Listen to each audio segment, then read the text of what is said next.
আসসালামু আলাইকুম। কাফেলা চ্যানেলে আপনাকে স্বাগতম। ইসলামের গৌরবময় ইতিহাস ঐতিহ্য নিয়েই সাজানো আমাদের ভিডিও। আমাদের আজকের ভিডিওতে আমরা জানব ১০০ খুন করেও জান্নাতি এক যুবকের গল্প। তওবা করা একটা ইবাদত। কখনো গুরুতর পাপ করে ফেললে আল্লাহ তাআলার কাছে ক্ষমা চাইতে হয়। আল্লাহ তাআলা কাউকে নিরাশ হতে নিষেধ করেছেন। কারো পাপের বোঝা যতই ভারী হোক না কেন তার উচিত তওবার পথে হাঁটা। হযরত আবু সাঈদ আল খুদরি রাদিয়াল্লাহু আনহু থেকে বর্ণিত, নবীজি সাল্লাল্লাহু আলাইহি ওয়াসাল্লাম বলেছেন, তোমাদের পূর্বে বনি ইসরাইলের যুগে একটি লোক ছিল যে ৯৯ জন মানুষকে হত্যা করেছিল। তারপর লোকদেরকে দুনিয়ার সবচেয়ে বড় জ্ঞানী সম্পর্কে জানতে চাইল। তাকে একজন খ্রিস্টান পাদ্রীর কথা বলা হলো। সে ওই পাদ্রীর কাছে এসে জানালো সে ৯৯ জন মানুষকে হত্যা করেছে। এখন কি তার তওবার কোনো সুযোগ আছে কি না?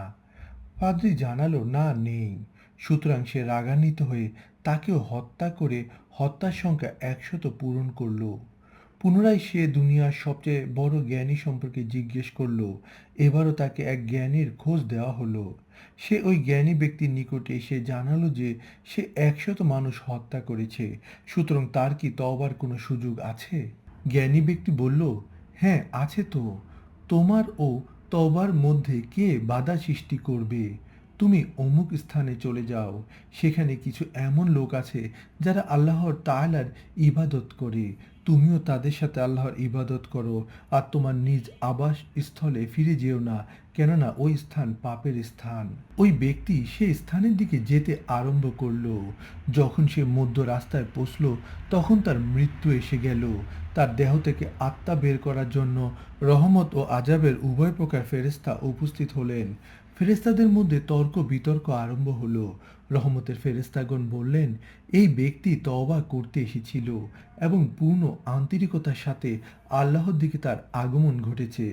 আর আযাবের ফেরেশতাগণ বললেন, এই লোক এখনো ভালো কাজ করেনি, এই জন্য সে শাস্তির উপযুক্ত। এমতো অবস্থায় একজন ফেরেশতা মানুষের রূপ ধারণ করে উপস্থিত হলেন। ফেরেশতাগণ তাকে সালিশ মারলেন।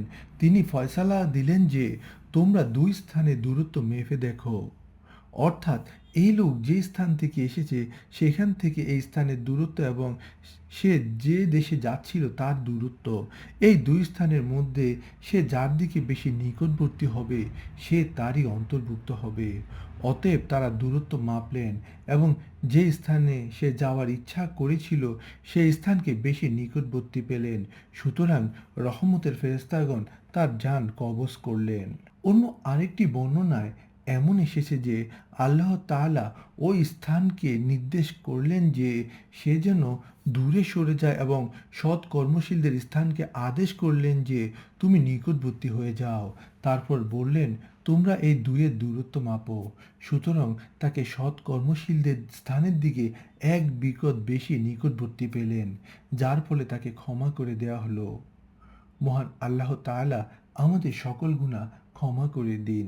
আমিন।